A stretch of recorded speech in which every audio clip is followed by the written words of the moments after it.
আগের পর্বে ভয়েস চেঞ্জের প্রাথমিক অংশ দেখিয়েছি, নিয়ম যেগুলো বলা হয়নি বলিনি। প্রথমে উদাহরণ দিয়ে দেখিয়েছি। যেটা নিয়ম সেটা হচ্ছে বাক্যে অ্যাক্টিভ ভয়েসের অবজেক্ট, প্যাসিভ ভয়েসে সেটা সাবজেক্ট হয়ে আসে। সাবজেক্টের পর বাক্যের অর্থ অনুসারে বি ভার্ব, হ্যাভ ভার্ব বা মোডাল অক্সিলারি এর প্রয়োজনীয় রূপ বসাতে হবে।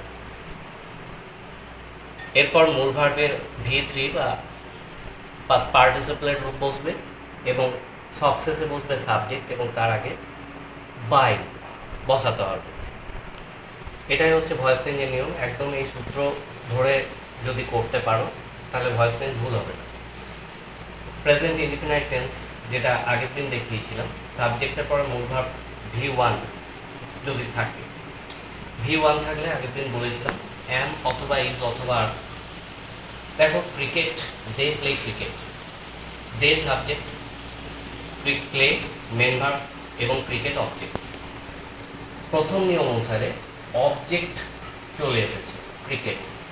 ক্রিকেট এক বচন হওয়ার জন্য ইজ বসিয়েছে। ইজ বসার পরে প্লে প্লে প্লে প্লের পাস্ট পার্টিসিপল বা V3 রূপ হচ্ছে প্লে। সবশেষে দে থাকলে দেম হয়, আগের দিন দেখিয়েছি। তো দেম বসেছে এবং তার আগে বাই বসাতে হয়েছে। 2 নম্বর example, the doctor treats the patient. The doctor subject, treats main verb, the patients object. The patients plural ফর্মে আছে, অবজেক্ট সাবজেক্ট হিসাবে চলে এলো। দ্য পেশেন্টস বহু বচন হওয়ার জন্য আর বসেছে। মূল ভার্বের V3, ট্রিট, ট্রিটেড, ট্রিটেড। এরপর দ্য ডক্টর সাবজেক্ট ছিল, সবশেষে ডক্টর বসেছে এবং তার আগে বাই বসাতে হয়েছে। এবার দেখো কিভাবে করবো। দেখো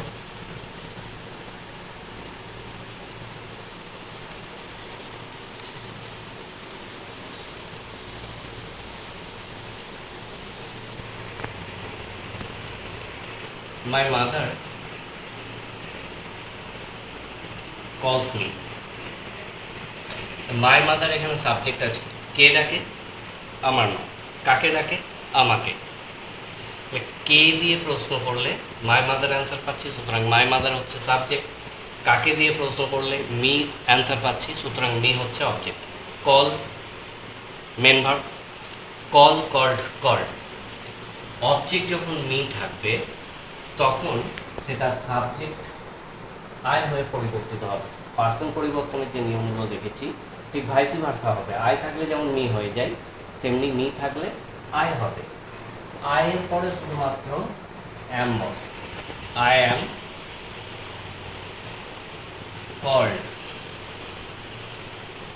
বাই মাই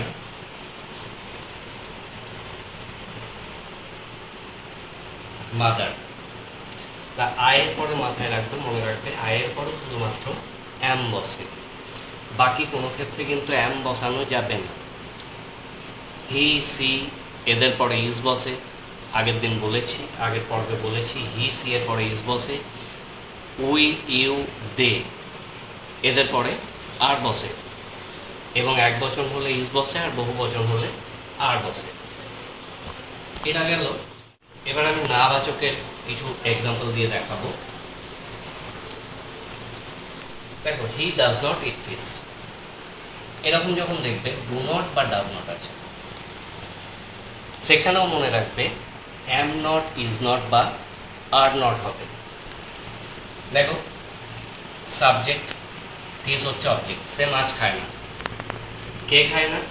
তার উত্তর হচ্ছে হি, অতএব হি সাবজেক্ট। কি খায় না? তার উত্তর ফিশ, ফিশ অবজেক্ট। ভয়েস চেঞ্জের প্রথম নিয়ম অনুসারে অবজেক্ট বাক্যের প্রথমে চলে আসে।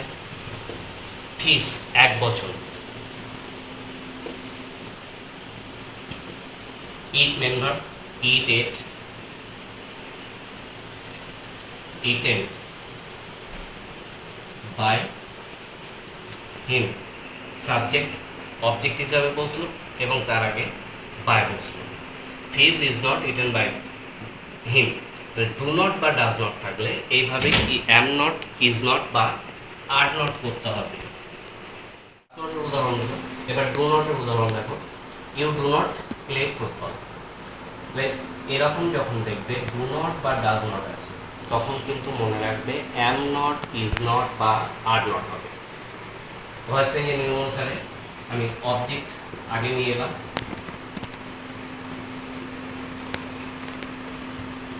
ফুটবল এক বছর, is not,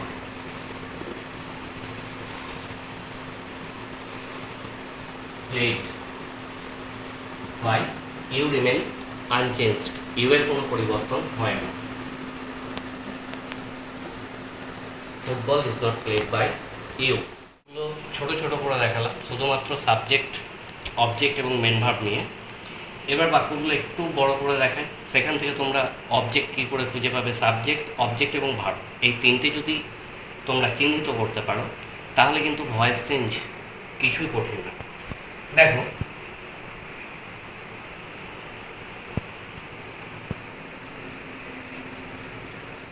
they play cricket in the field.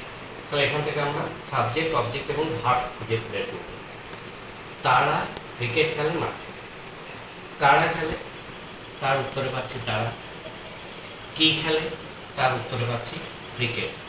তাহলে এখানে আমরা সাবজেক্ট পেয়ে গেলাম, অবজেক্ট পেয়ে গেলাম এবং প্লেটা মেন ভার্ব আমরা জানি, প্লে V1 এটা মেন ভার্ব আমরা জানি।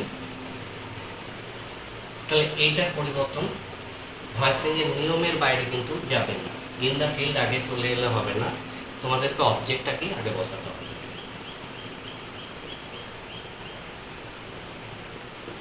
Cricket is played. Cricket object আগে এলো, অবজেক্ট অনুসারে ভার্ব বসলো, বি ভার্ব, ইজ বসেছে, মেন ভার্বের V3 বসালাম। এবার নিয়মে বলা হয়েছে সাবজেক্ট শেষে যাবে এবং তার আগে বাই বসবে। তাহলে তার মধ্যে পড়ে আছে, সাবজেক্টটাকে যদি শেষে দিতে হয় তার মধ্যে পড়ে আছে ইন দ্য ফিল্ডটাকে, ইন দ্য ফিল্ডটাকে আগে বসিয়ে নিলাম।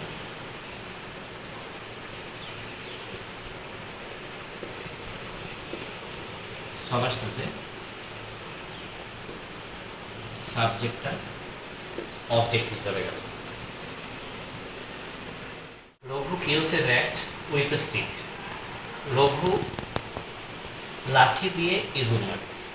কে মারে, তার উত্তর রঘু। কি মারে, তার উত্তর একটি ইঁদুর। তাহলে একটি ইঁদুর হচ্ছে অবজেক্ট, এ র্যাট অবজেক্ট বাক্যের প্রথমে এলো। একটি ইঁদুর আছে, এক বছর, ইজ মেন ভার্বের V3। তাহলে অবজেক্ট বসলো, প্রয়োজনীয় ভার্ব বসালাম, মেন ভার্বের V3। এবার উইথ এ স্টিক,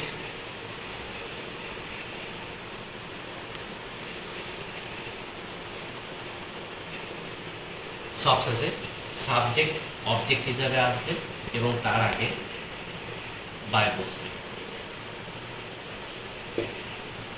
দেখো বুঝতে পেরেছো কিনা।